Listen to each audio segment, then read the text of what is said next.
it play and call it work.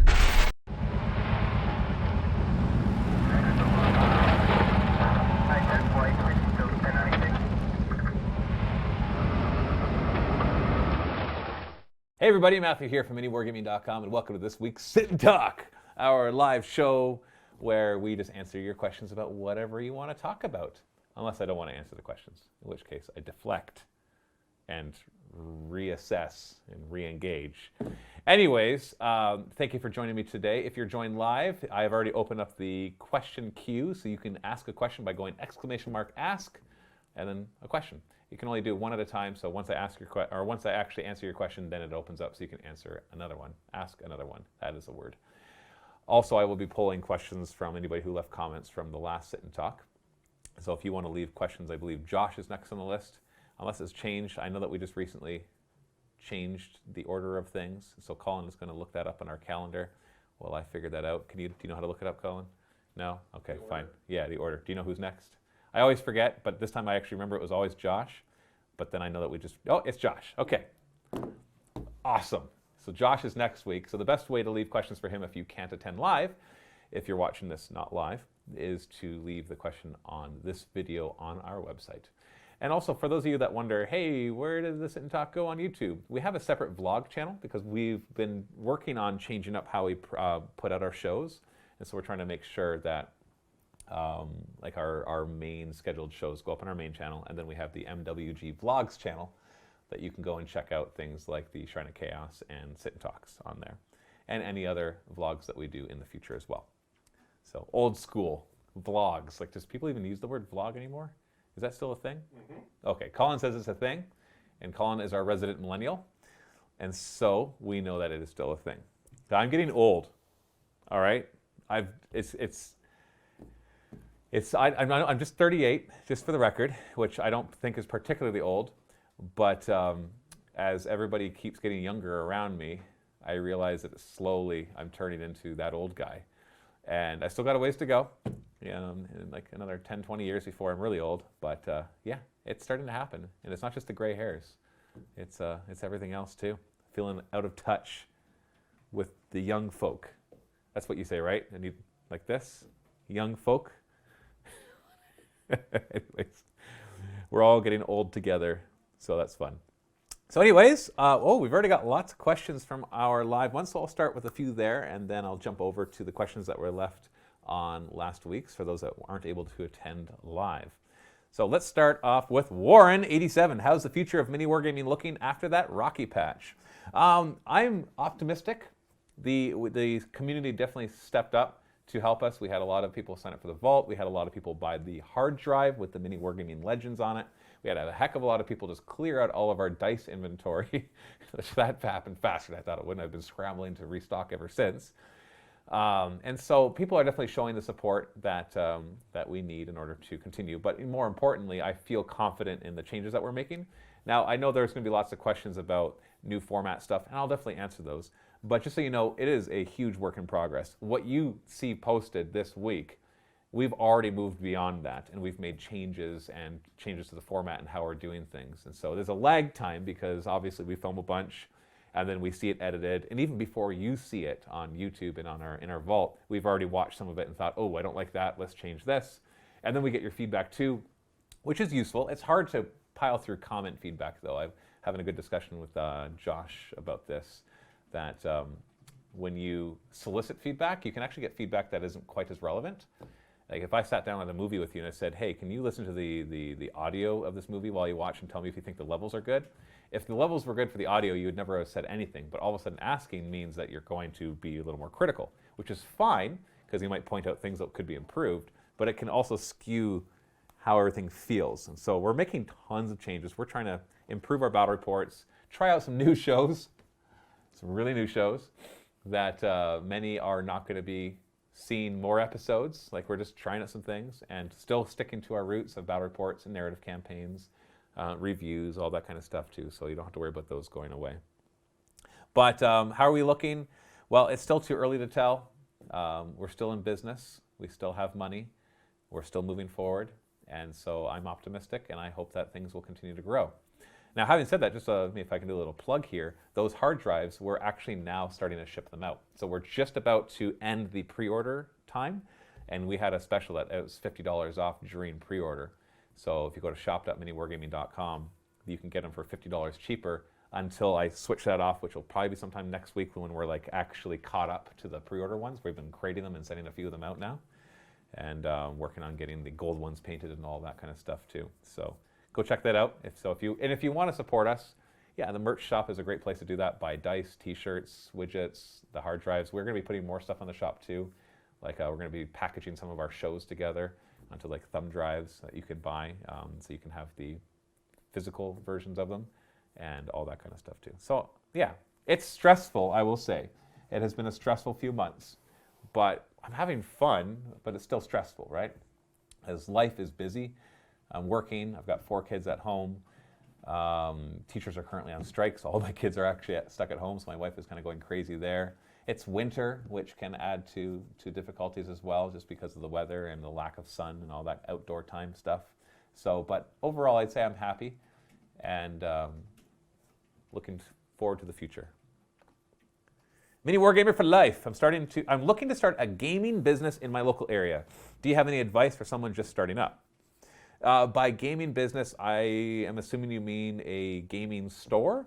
I'm not the best person to ask advice for because I have limited experience. We ran an online gaming store that had a local gaming component that was never super successful because we're in a small city and because we always focus on the online part. And even the online part we eventually shut down.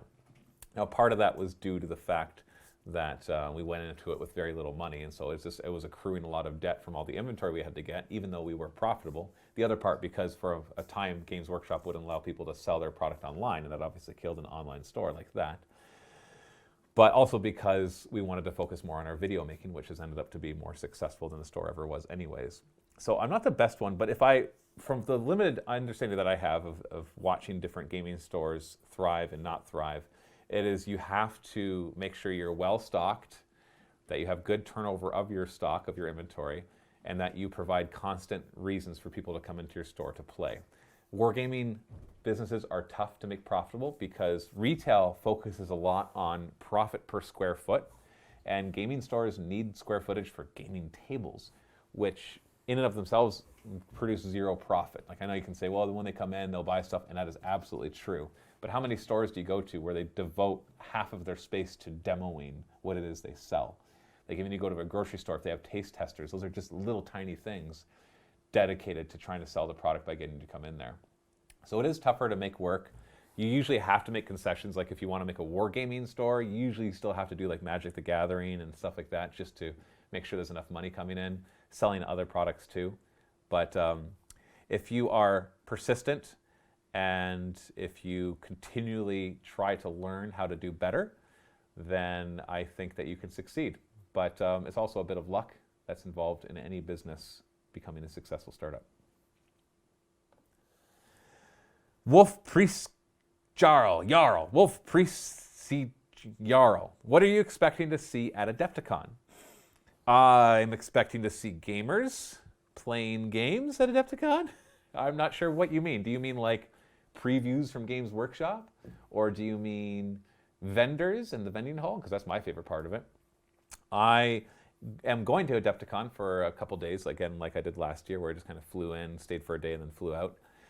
Mainly because I like to network. I like to go and meet the different vendors, find out any new terrain companies or miniatures companies, and just kind of keep up to date, meet with the guys from Games Workshop and some of the other companies as well. It's just a nice networking, and also meet with just anybody who wants to say hi. I just like to say hi. It's nice. It's a nice place to be because it's a lot more positive. We have a lot of fun here, but internet comments is a tough place to always be positive because it's full of a lot of the criticisms, and some constructive, some less constructive. But when you go to a convention, typically people don't travel all the way to convention to give you criticism. So it's usually the people that say hi to you are happy to see you. So it's a nice. It's just a good positive boost as well, which is nice. Because if anybody who runs an internet business knows that it's very easy to have that negativity drowning out the positive stuff that is going on. So you got to be careful about that. SG Sergeant Rock 89. Will we see Kill Team content or tournament focused content in the future? Those are two separate things. Kill Team, I think so. We're currently dedicating Wednesdays to other game content. Like, for example, we had a week of Warcry, we had a couple weeks of Battlefleet Gothic. Steve and I just filmed some Necromunda, we had some Aeronautica Imperialis. So Kill Team is definitely a possibility. We don't currently have any book to be filmed, though. Nobody here is super interested in Kill Team quite yet. And so you probably won't see it for a little while. But our interests ebb and flow. And so all of a sudden something can happen and we're super interested in Kill Team. We'll film a bunch of it. So we have the Wednesday slot kind of to be we can film what we're interested in and let that be a bit of an experiment too, because then we can just kind of put out, all right, here's some Necromunda, here's some Battlefleet Gothic, here's some Blood Bowl, here's some Lord of the Rings, whatever. And then after a few months we can look back and see, like, here's the ones that were popular, let's do more of those. So we're kind of in that experimental stage right now with those things. As for tournament-focused content, I've said this in the past, we're not really tournament goers ourselves. So we're in a little city far away from tournaments. Well, there's like local tournaments, but that hardly is qualifying for really being a tournament goer when you just go to the local place where, you know, it's just not the same. So that's not something that we're super interested in doing. I'm not saying that there would be people interested in watching that content. It's just not us. That's just not what we're dedicated to. The Steve, Vito, Lucas sometimes goes to tournaments, but once again, they're more local tournaments anyways. But that's about it. Seaworm, same question. As. All right. Mr. Pancake is Old World War scheduled for every Friday or every other Friday? It is going to be every other Friday for the next while. Like, we plan on having a bunch of episodes. People were disappointed when we removed super old fantasy games that are really old. And so we thought, hey, if you want them that bad, I don't want to just give you back the old ones. Let's make some new ones, because we got new studios. We have, we could just do a better job of making those battle reports. And those ones are all on the Mini Wargaming Legends now. So if you still want to see those old ones, there are some of the older ones still. Basically, anything that was older than 2018, we put on the Mini Wargaming Legends to save on storage space. So if you buy the hard drive, you'll get access to those ones too. And of course, the hundreds that are still on our YouTube channel as well. But we do plan for the next while, and I have no idea what that means, months, of having every other Friday in the Mini Wargaming Vault an Old World War Season 2 episode. Dixindor, will Quirk come back for any guest games to bring back the good old days of watching Mini Wargaming? Is Quirk the good old days? Because I thought that he came in more than halfway through when Mini Wargaming existed, but I find it funny when people are like, oh, when that person was here, that was the good old days. It's like, that was only like 3 years ago, man. That's hardly the old days. We're not even that old a company. Like, I think 12 years, I think we're heading to 13 years now. That's not that old. Like, if even he was here on the 13 years ago, the good old days, it's like, it's just hilarious when people say good old days. It's like, I feel like there's a weird time distortion on the internet because things change so quickly. Like, you get network TV, all right? And that takes decades to change. Like, the way that movies are made, the way that TV shows are made, slowly morph over the past century. And the past 15 years, we have seen some of the biggest technological disruptions to the media environment that we have ever seen since the invention of the camera. And so all of a sudden, everybody's just used to this rapid change. Like, something that was popular on YouTube 5 years ago is now unheard of. Like, 5 years is not a long time. And yet, all of a sudden, it's good old days. No plans for Quirk to come back, to answer your question. Archon, when will you be doing a live role-playing narrative again? I loved Heroes of Herrenberg and the 40K one. We'll probably never do a live role-playing narrative again, at least not like we did before, because I want to do more role-playing content, and that is too taxing on our resources to do it live. Not because it's live, but because by being live, it limits how we can film it. What I mean by that, for example, is if I want to do a live role-playing game show, then all of a sudden we have to film on the same day every week for several weeks. And that takes a lot of resources to do that because you take an entire day just to film one episode. Whereas if I want to film a series, what I can do is I can prep the entire campaign beforehand, and we can take a week, and I can film 2 episodes every day. Because I can totally play role-playing games for 8 hours a day. Piece of cake. No problem. It's easy. Like we did a 12-hour session once, and I thought, well, that's going to be grueling. I was still good to go after 12 hours. I was happy to keep going. And so a 9 to 5, and we're used to playing all day long, right? Like we're used to standing for battle reports, so sitting for a role-playing game, man, that is easy peasy. And so I would take a week and we could film 10 episodes, which is roughly how long our past ones have been, even a bit longer. I could do another season of Heroes of Herrenberg or another Blue Collar Heresy, which is what I really want to do, or some other Wrath and Glory 40K, or some other stuff too. I really want to do role-playing shows. You're going to have to give me some time because we got to get into this new schedule that we have, and I need to get ahead far enough so I can convince Josh not to be mad at me when I take everybody away for a week to do a role-playing show. That probably doesn't make us any money because for some reason our role-playing shows just don't do as well. And I know I've said maybe I can do a Kickstarter, but I just don't want to. I don't want to be like, hey guys, I want to play role-playing games, give me $10,000, because that's literally how much it costs minimum. I actually need $20,000 to make it really worth it because we could have made content that would have made us money. But I just don't want to do that. I want to be like, hey guys, we want to do a role-playing show, but nobody seems to care about them. So can you just give us $20,000 so we can make it anyways? I know it seems like, I don't know what's the word I'm looking for, blunt to say it that way, but that's kind of been the case. There's tons of role-playing shows out there, so it's hard to make one that's going to stand out from the rest of them, whereas we have lots of other ways that we can stand out instead in the wargaming market. But we definitely want to do it. Everybody here loves role-playing games, and everybody here is, anytime I mention doing it, I think I can get almost everybody on board, except for Josh, who's the responsible one and wants to make sure we stay on top of our content production schedule. Gosh, Josh. Crown Falcon 16. Hi, Matt. I love what you are doing here. My question is, how do I speed paint 100 Bretonnian peasants? Crown Falcon, are you new here? Are you asking Matthew, Mini Wargaming Matthew from miniwargaming.com, how to paint? Here's my advice, okay? This is how I would speed paint 100 Bretonnian peasants. I would jump on my computer. I would open up Gmail. I would email the 4 local painters that I usually work with and say, who could paint these the fastest? And then I'd give them to them. The end. I'm sorry, I am not your painting tutorial guy. I haven't painted miniatures for years, and I never really liked it when I did. And I painted thousands of miniatures. I just never really got into that aspect of the hobby. Like I had to, but now I don't have to. In fact, I can't even because I'm too busy running everything else that we need to hire people to do it. Win Wookie. Matt, pretty sure you're still a millennial. Yes, I was born in 1981, and so I am at the very beginning of that.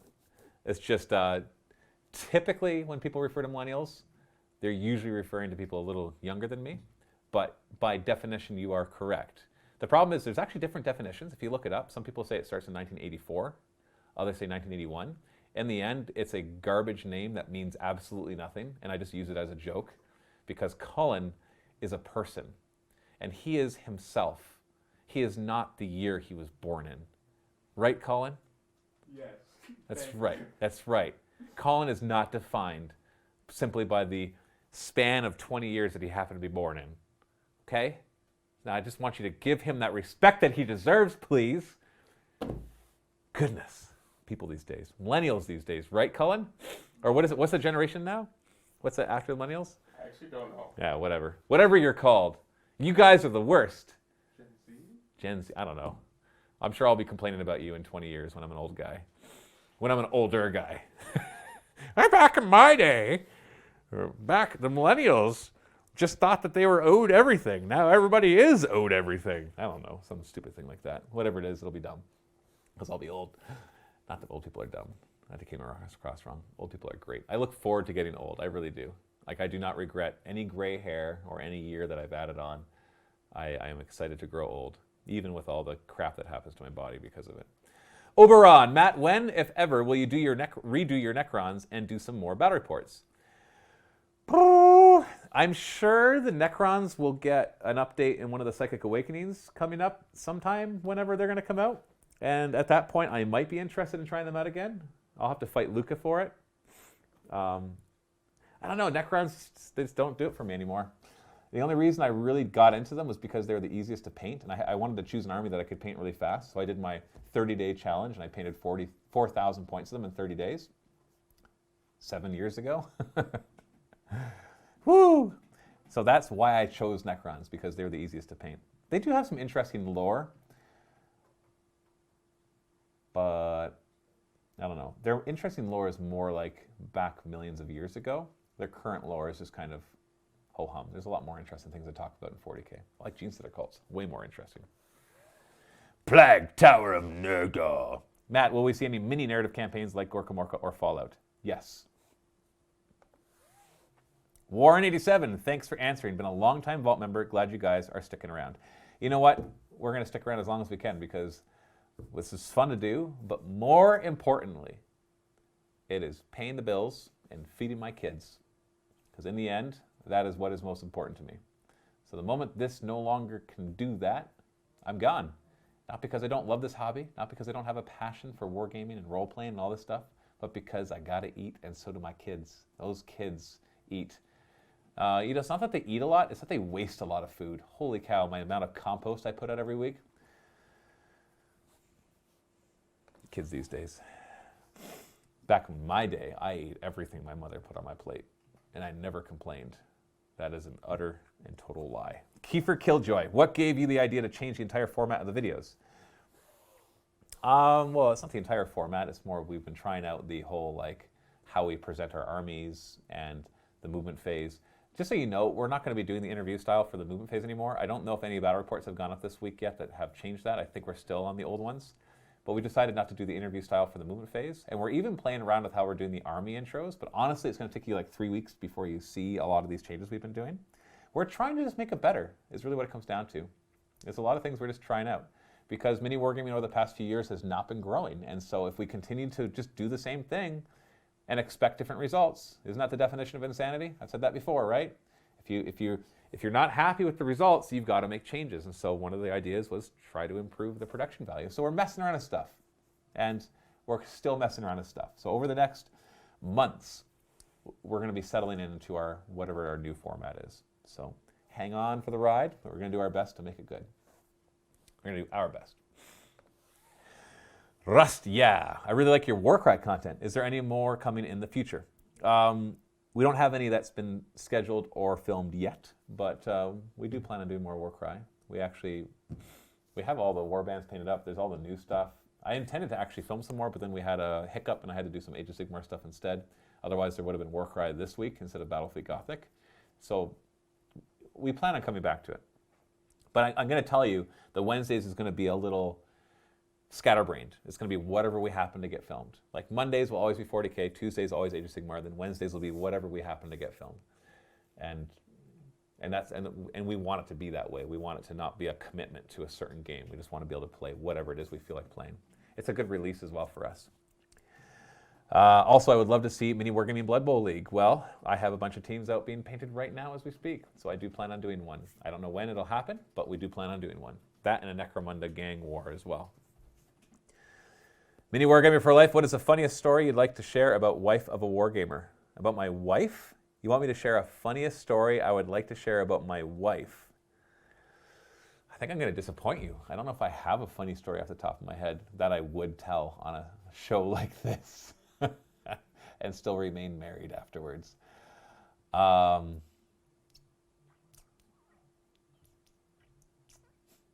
not going to share that. Sorry, I know that's just mean. I'm sorry, I got nothing. I'm drawing up a blank. A funny story about her that I would be willing to share. That wouldn't be super embarrassing. Sorry. I love her very much. A lot. Mini Wargaming Josh. No RPGs till you finish your Warhammer.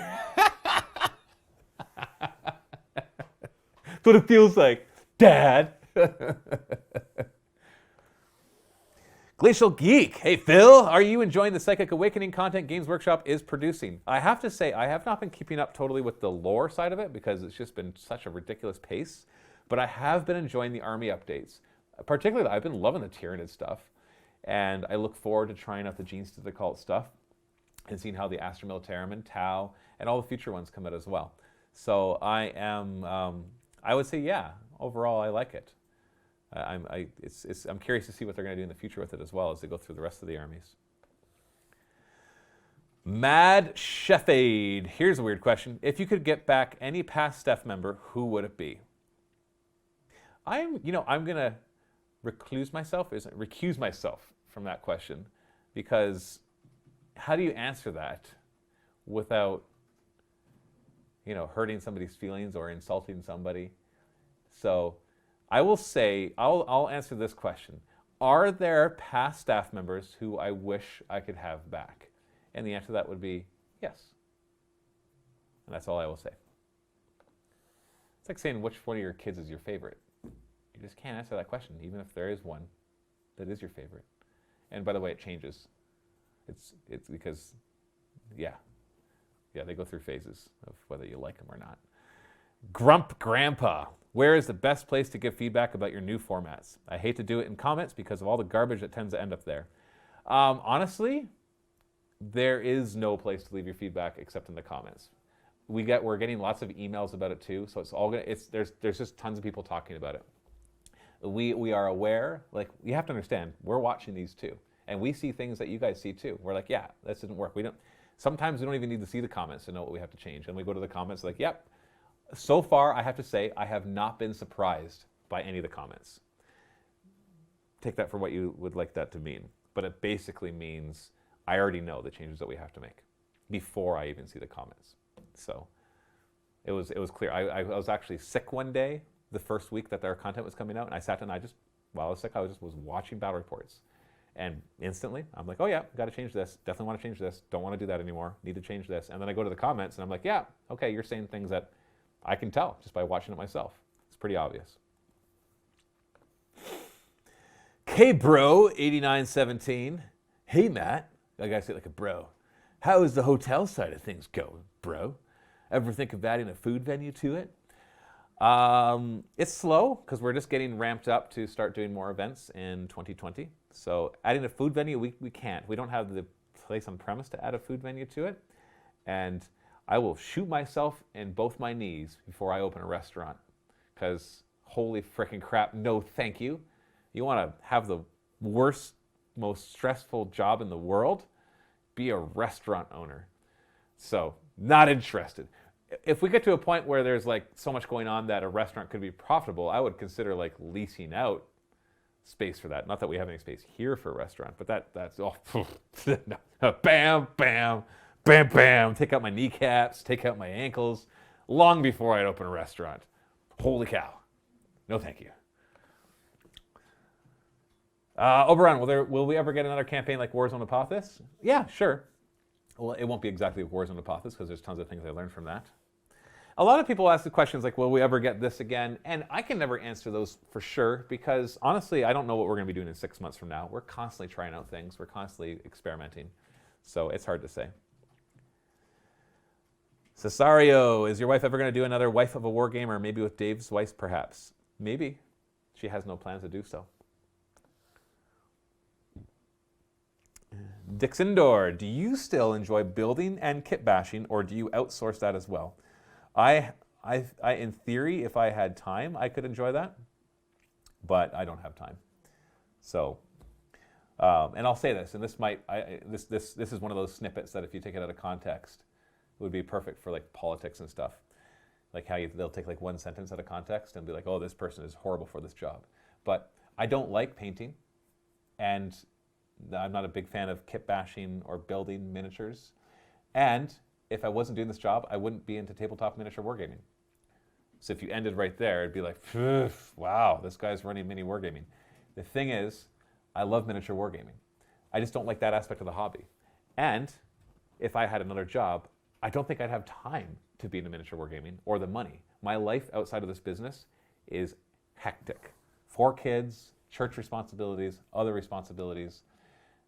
We play D&D every week, and that's what I would focus on. So it's hard for me, because basically in order for me to actually do any painting, it would have to be outside of work, because I don't have time at work. I'm too busy running a business and filming. So the amount of miniatures that we need painted, that we need done is beyond what we can do in-house. It is just beyond that, so we have to outsource it. So the only reason I would actually do any would be for my own personal projects, and I don't like that aspect of it. I like the collecting and the playing and the making narrative campaigns and running leagues. I love those aspects of it. And I feel incredibly fortunate that I can actually be in this hobby and get to ignore the part that I don't like and still play with painted miniatures. Because obviously there's people that can just ignore the painting part and play with gray miniatures. I can't, I don't want to play with gray miniatures.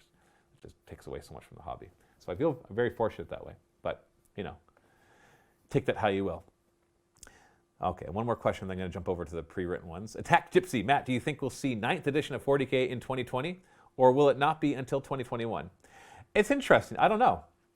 Psychic Awakening kind of feels like an end times kind of thing. So I wouldn't be surprised. Let's just put it that way. That we see a 9th edition 40K this year. But it'll have been 3 years this summer, I believe, since 8th edition came out. So that would be the minimum amount of time that has passed between 2 editions. What's the shortest time between 2 editions? Has it been 3 years? I don't think we've had any 2-year edition changes, right? But we have had 3 years. Now, mind you, if I were to speculate as to what it would be, I don't think it would be a 9th edition. I think it would be an 8.5.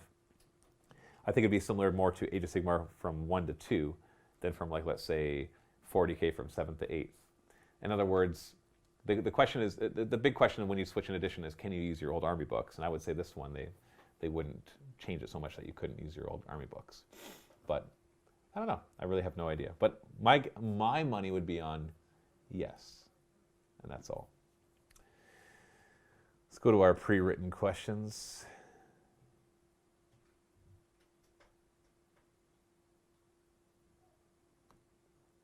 Miso. Matt, 1, are things starting to settle down a bit now at Mini Wargaming? No, heck no. It is hectic, it is busy. And I think it forever will be. 2, now that you're zeroing in on a format, what is the creation time of the new battle reports compared to the old ones? Creation time is just a little bit longer. Editing time is definitely longer. Although we're still settling into the new format, so I can't even say that for sure. Like, editing time of the old battle reports was 1 to 2 hours, and now we're looking at, 6 to 8 hours? Pretty much. But now that we're getting rid of the interview stuff from a lot of the movement phase, that is going down. Am I correct in thinking that? Should be, yeah. Yeah, so, but it's still not going to be, it'll never go back to what it was because there's extra stuff that we're doing. 3, are Mondays and Tuesdays the best days to release 40K and Age of Sigmar? Wouldn't you get better reach if you release them later in the week? That is an excellent question, one which I will forever ask. And the answer to that is maybe. The thing is, when you analyze YouTube analytics, it's a cyclical path. For example, I remember years ago, I'm like, what is the best day for us to release content? What I will do to analyze this is, because I can't just go and ask this question in general and find out when most people are on YouTube. That's not a good answer because a general answer does not answer my market specific. Different markets will have different times that are better for them. And so I have to look at my own stats. So I look at my own stats and I'm like, looks like the best time to post battle reports is at 9 o'clock in the morning Eastern time. And it looks like Thursday is our most popular day. So I guess that's when we should put our best content. And then I went, wait a second. 9 o'clock is when we post our battle reports. And Thursday is when we post our narrative campaigns, which is our most popular one at the time on our website. So I'm just seeing the answers to the question, a different question, which is when do people come? We post our content at 9, so people come at 9 expecting our content. Therefore, 9 o'clock is the best time to post it because everybody's coming at 9 because we've been posting the content at 9 because at 9 o'clock everybody comes to look at our content, which we post at 9 o'clock. Thursday is the best day to post our best content because it's when we post our best content. How do you analyze that, right? If I could have access to all of the miniature wargaming channels on YouTube and get all of their analytics and compile it, then I could answer that question for you.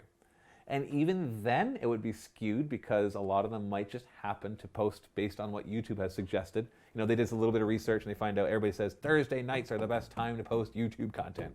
And so they all do that. And then it happens that that's the time when everybody's watching YouTube content because that's when everybody's posting YouTube content because that's when everybody says to post YouTube. And so you can't answer that question is basically what I said. So Mondays and Tuesdays, honestly, I don't think you would, there's no answer. There's an impossible question to answer. without having godlike data or being YouTube. 4, what is the future of narrative campaigns and will they have their own day? There will be more narrative campaigns. Right now, Thursday in the Vault is when they're coming out, but eventually we're going to be adding more. 5, what is your policy on guests and battle reports now? The ones you've had so far all have their own YouTube channels, but I miss the off-the-street guests. It would be a shame if mini wargaming lost its status as a mecca of wargaming that people can visit and appear in battle reports. We are doing less battle reports with guests. That is one of the big changes that we're making. And it gives us a lot more quality control and a lot more control over our schedule as well. However, having said that, with the new place, we're going to be running all sorts of events for guests to come on into. So we're not going to be removing the ability for people to come on in and do stuff with us and be part of campaigns and events and all of that. But when it comes to our battle reports, we are more filming just amongst ourselves and it gives us a lot more control over when we film and what we film. And that is important moving forward. What podcast do you listen to? I don't really listen to podcasts. How is the weight loss and fitness going? I've kind of plateaued. I need to lose another 15, 20 pounds, I believe. I haven't given up. It's just, it's kind of one of those lulls where I just need to get back into it. I haven't been regaining the weight. I've managed to keep it off, so that's good. What's the next big project? Board games on stream? I still want a mini wargaming movie. Don't say that too much. Or maybe a short film for film festivals? No, thank you. Next big project, we are currently in our big project, which is trying to redo our entire content schedule, find new ways to film stuff, and bring you the best content that we possibly can. That's our project. There's no next big project. 9, and how is home D&D going? Oh, it's freaking awesome. It's so good. I love Dungeons & Dragons. Have we defeated Strahd? Not yet. We are near the end of that campaign. We just about kicked his butt, but then the little there's several words that went through my mind that I'm not going to say.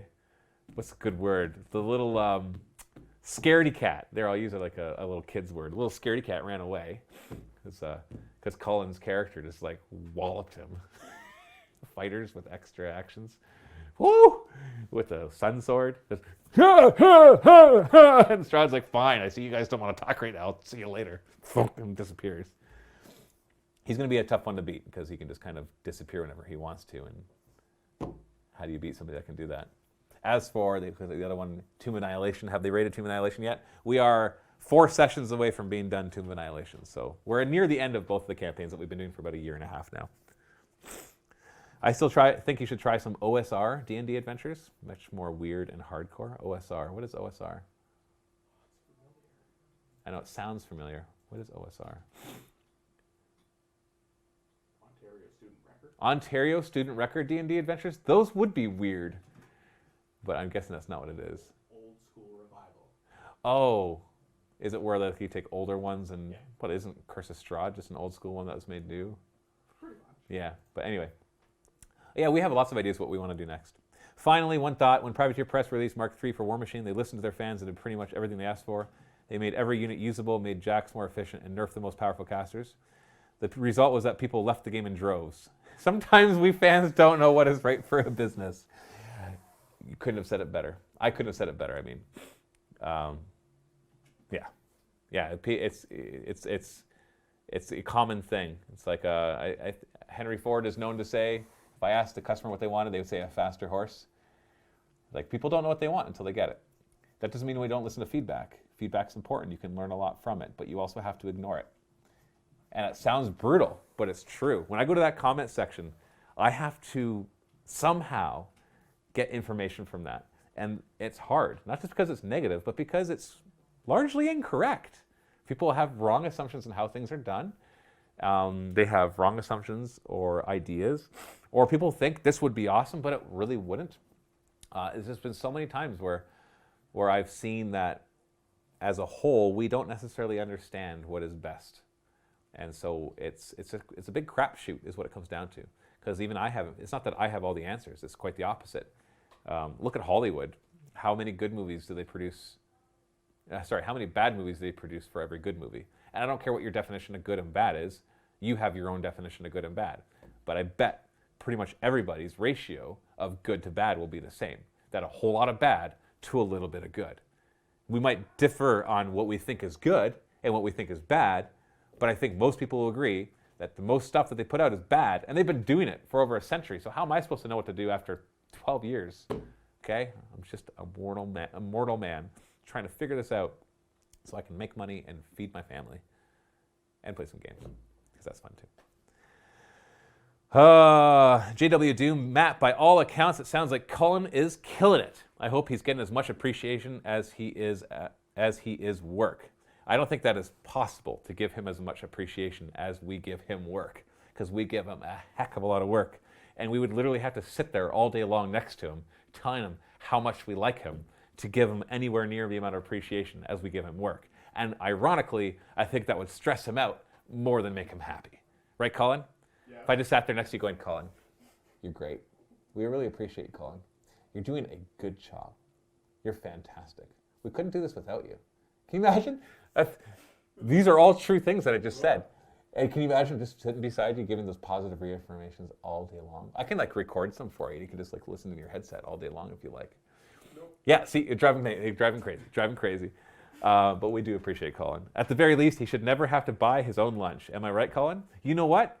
I will pay him with the money that he can then use to buy lunch. Logic. Yeah. So how about this? Instead of lunch, just follow me for a second, which you might not like what I choose, I will give you the cash value of said lunch for you to decide. And this cash value will happen to be equivalent to 1 hour's worth of work. And the other hour's worth of work, I'll just give you cash to buy whatever you want. Whoa! It's like you're being paid to work. Honestly, and this is not taken away from Colin, everybody here is working super hard.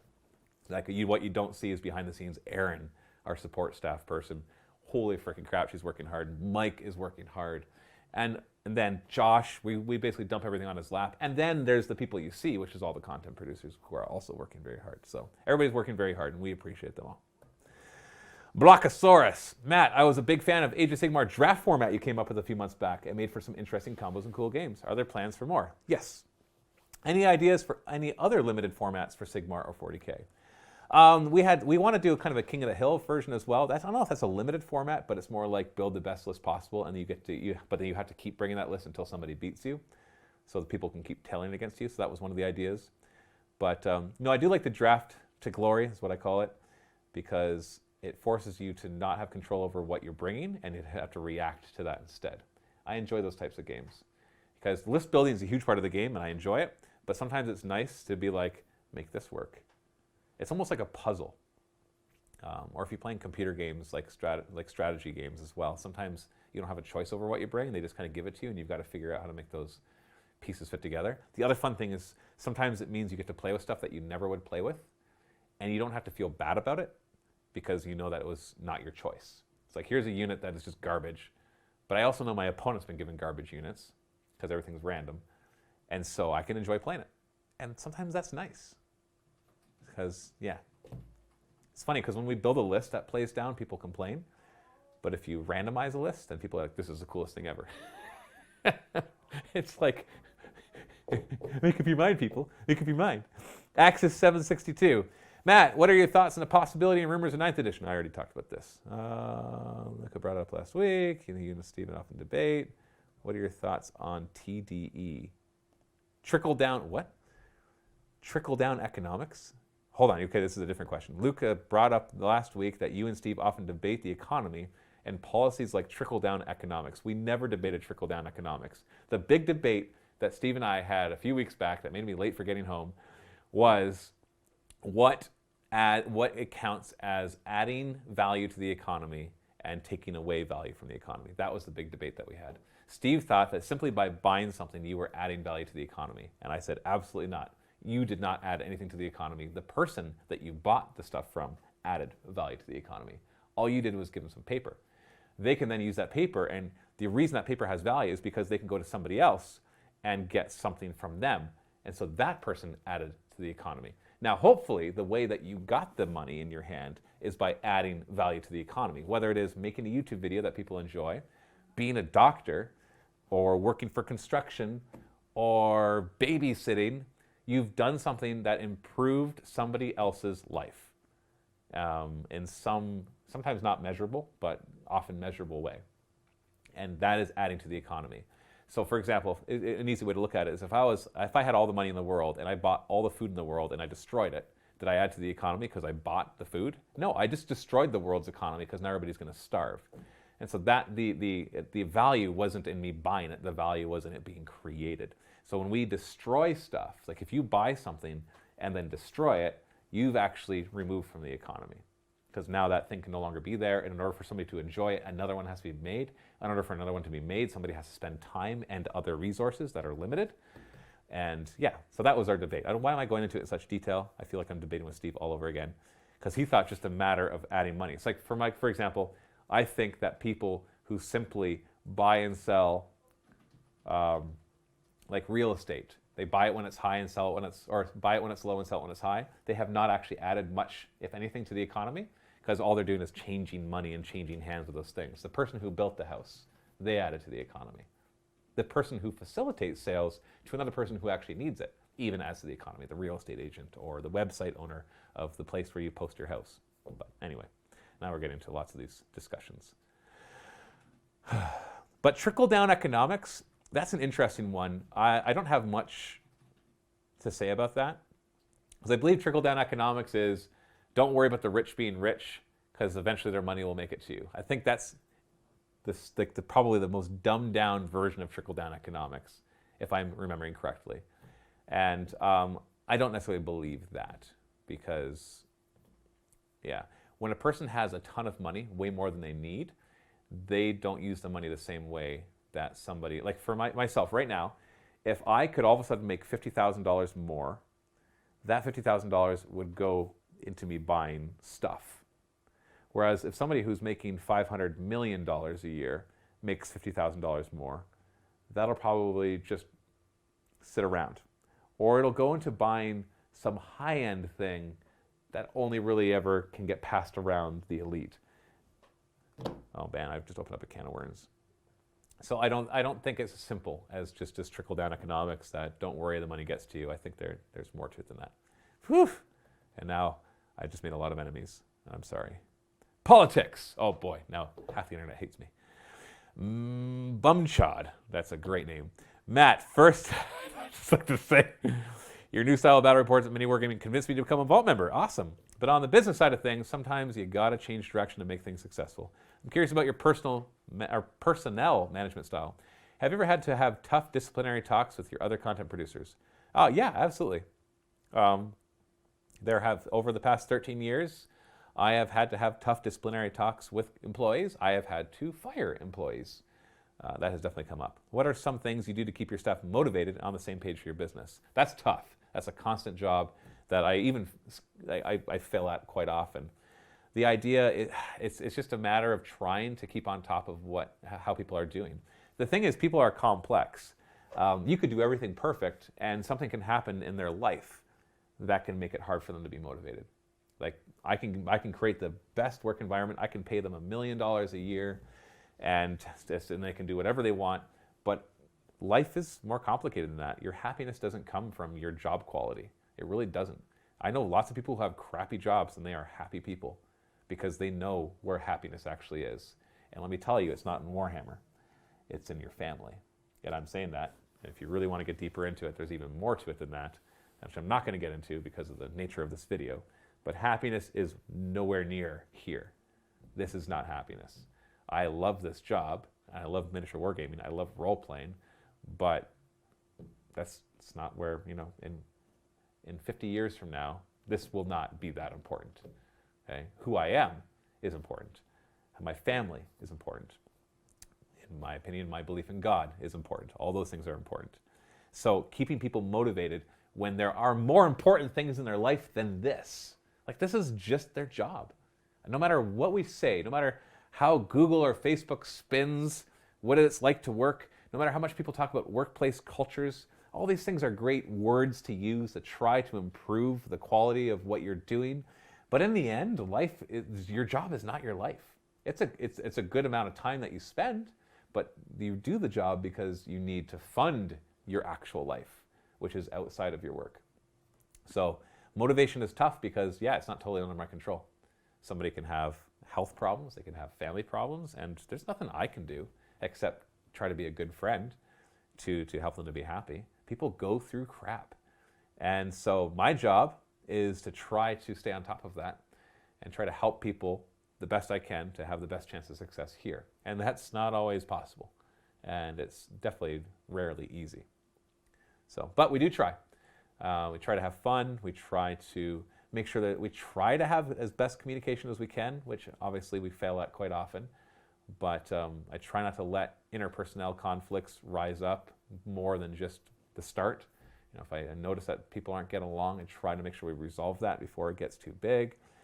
If people are having a hard time enjoying a certain game, we try to talk about that and figure out how you can change that. It's a constant job. It's a constant job of motivation when you have to just always be creating. Okay. Man, we kind of got deep there for a few questions. So let's see. Let's see if we can find something a little lighter. Slayer Case. Hey, Matt. It's Case. How many subscribers do I have to get to trick you into thinking I'm a YouTuber and can become a guest again? Oh, I'll bring you another sword. You trying to hurt me or something?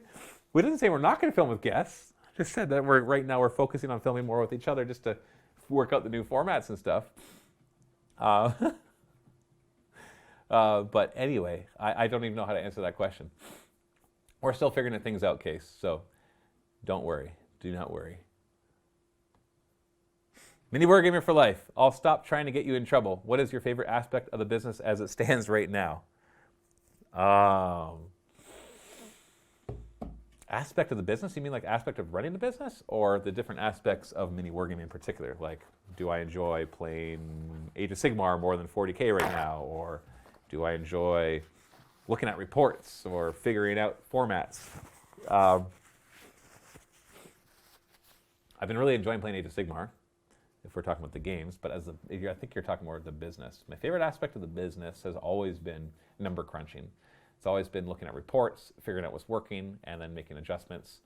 All that kind of, that's the things I really enjoy. I'm a numbers person. Mad Chef Aid, please nudge Luca and tell him we miss Kenny. I'll tell him. Rim, when will we get another walk and talk with Matthew? I'm sorry, that ship has sailed. It is sit and talk now. Kiefer Killjoy, Matt or Colin, it might be my airheadedness, but I haven't seen an open vault in a while. Are they still being done? Oh, Colin all of a sudden just went wide-eyed because we just had a conversation about this a couple weeks ago. Didn't we, Colin? It's okay. It's all right. I had, just before I came down to do this show, said to Josh, we need to get the open vaults going again for vault members. And we are going to get those going again, one way or the other, within the next week or two. Okay? All right. Poor Colin. He was like, but anyways. Mr. Monter, what do you think about creating a mini wargaming app? What does this app do? If this app just shows our content, that app already exists. It's called Safari or YouTube. If you're thinking it should be an app that's like, I can sign in and I can watch your content, that's not worth developing for a company of our size. It would cost tens of thousands of dollars. And anybody who says otherwise does not know what they're talking about, because I have looked into it with several app developers, and it's easily $50,000+ just to recreate exactly what our website does. And anybody who has a phone or an iPad or a tablet can just use their internet browser and watch our videos. Is it the best experience in the whole wide world? No, it is not. Our website is a work in progress. It's great. It's 1,000 times better than it was before. But, you know, it doesn't make sense to put money into an app.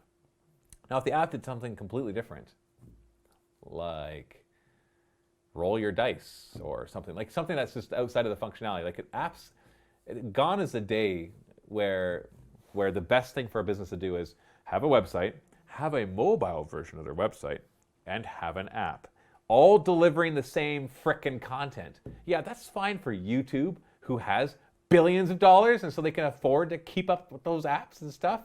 And that's also because they want you to use their stuff, and they're like, hey, get away from Safari, go get Chrome. So they're all about their own product line. But for me, it makes absolutely zero sense. Because then, whenever I want to make a change in my business, now I got to pay to update my website, and I got to pay to update the app. Oh, by the way, I've got to pay to update the app for iOS and also the app for Android. Oh, but by the way, Android apps are ridiculously hard to make compatible with the millions of different devices out there. So maybe we just won't do Android apps. Oh, but by the way, they're taking over the market for the number of phones. Even though Apple is doing just fine and they're way easier to work with, you're not really reaching a lot of your customers. And then as soon as you have the app, it's like, well, why don't you have an Apple TV app and a Roku app and a PlayStation app? It's just like, yeah, okay. It lend me $500,000 a year, and I'll be on that. So that's the answer. I hope that didn't sound too harsh. I think I came across there as like, what are you talking about, Mr. Monter? Because it is a normal thing to be like, yeah, I'd love an app. That would make my life easier. But I'll tell you right now, it doesn't make sense for a company our size. We're not a multi-million-dollar company. And apps and websites are very expensive to grow and maintain. Especially because now we have to customize everything with our vault and stuff, which makes it more expensive. Okay, just about 3 o'clock. Looks like I'm out of questions anyways. I will wait another minute or two. If anybody else wants to leave a question, don't forget you can use !ask, and I will see that. Oh, here's another one. Dixon Door. When prepping for a game, how much information do you share with your rival for a friendly game versus when you go competition style? That depends on the game. Every game is different. Like if it was 7th edition 40K, you had to share everything because it could just be obvious by the lists. In Age of Sigmar, it's less of a need. Basically, you have to ask yourself this question: how much would you change your list knowing what your opponent has? And if the answer is a lot, then you need to share a lot with your opponent, because you must be playing a game where there's hard counters to your list. If you are always going to be changing your list based on what you play. If you can build an all-comers list, and that generally will be fun against most of what you play, well, then you're playing a game that's like that. And like 40K used to not be the all-comers. No matter, people always say, build an all-comers, that's something that doesn't exist, because the moment somebody's bringing flyers or Lords of War, then your paltry little weapons can't even hurt them. And it's just not a fun game anymore. But now it's like, oh no, everything wins on a 6, or the points are adjusted properly. So it just depends. Each game is different. But I would say you need to give some basic information. You need to agree to things beforehand, especially if you know you're going to do something strong. Make sure that they know that you're doing something strong. Or if you're doing something weak, make sure they understand that you're doing something weak, and so that hopefully they are the right kind of player who will play at the same level that you're going to play. Oh, a few more questions. Greenleaf. Oh, hold on. I already answered that one. Why didn't that show up? Greenleaf Terrain Studio, take your shirt off. What kind of live show do you think this is, Adam? It's not one of those live shows. Anyone else, I would have banned them. Yeah, if it was anybody else, you would have banned him. I'm assuming Greenleaf Terrain Studio is Adam, because Greenleaf Terrain is Adam.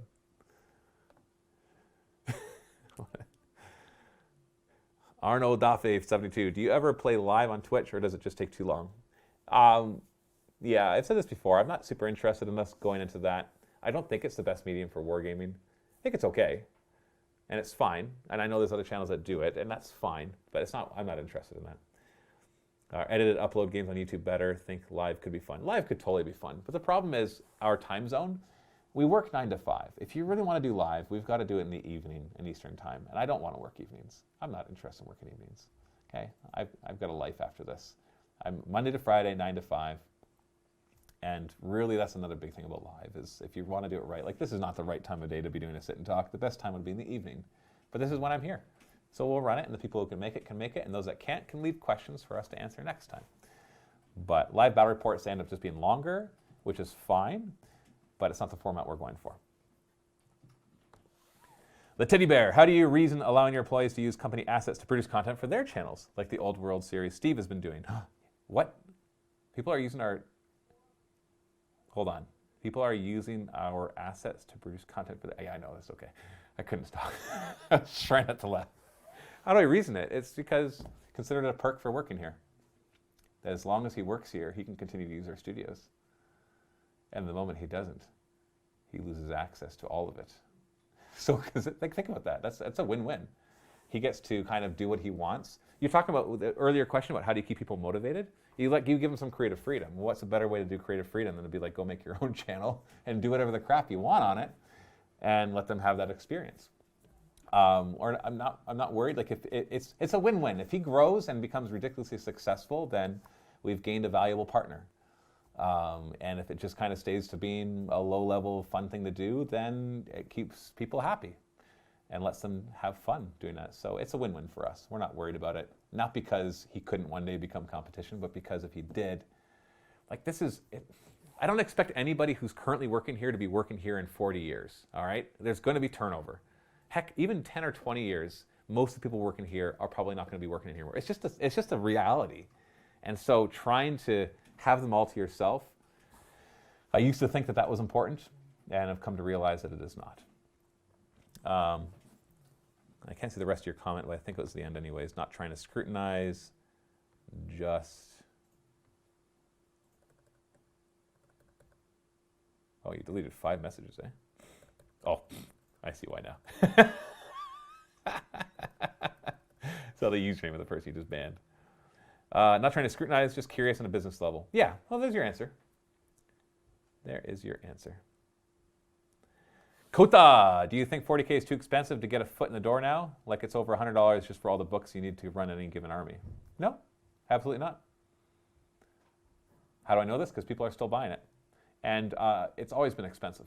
You might say, no, it's more expensive now than it was 10 years ago. It's like, yeah, everything's more expensive now than it was 10 years ago. So, no, it is not too expensive. Is it expensive? Yeah, absolutely. Does it cost a lot of money? Uh-huh, a whole lot of it.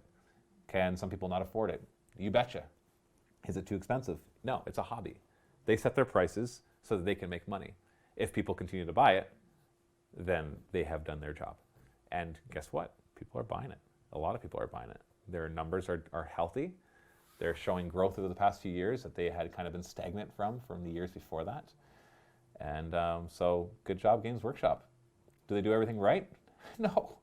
But who's they anyways? We always talk about companies as an entity. They're not an entity. Games Workshop does not exist.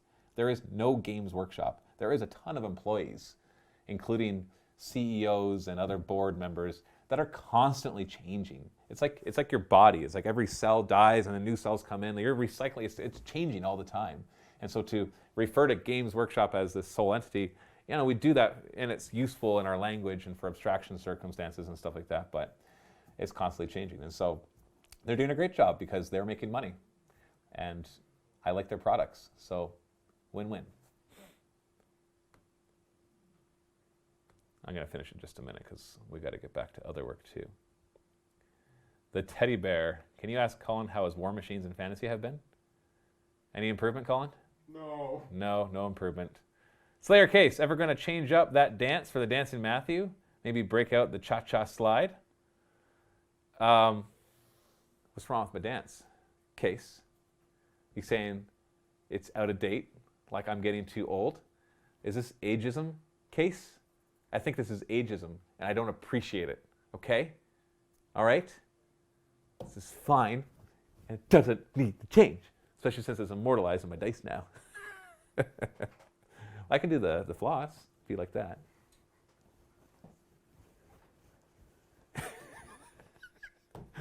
Now that's hip and jive, right, Colin? Yeah, he did this. That's what he did on the side. Okay, I think we're going to end there. Let's close the queue. Oh, geez, a couple more just came in. So let's do rapid fire. Coda, do you think Total War Warhammer has bolstered their popularity quite a bit? Yes and no. It definitely has helped, but I don't think that's why they're doing it. Dixon Dart, no floss, keep it old school. Attack Gypsy, can we please burn that Arnie puppet, please?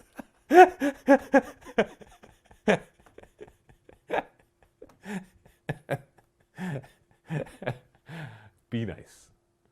Thank you so much for joining me this week in our Sit and Talk. Remember, next week is Josh when this gets posted on our website. Leave comments there for him if you're not able to make it live. Thank you so much for watching. Happy wargaming.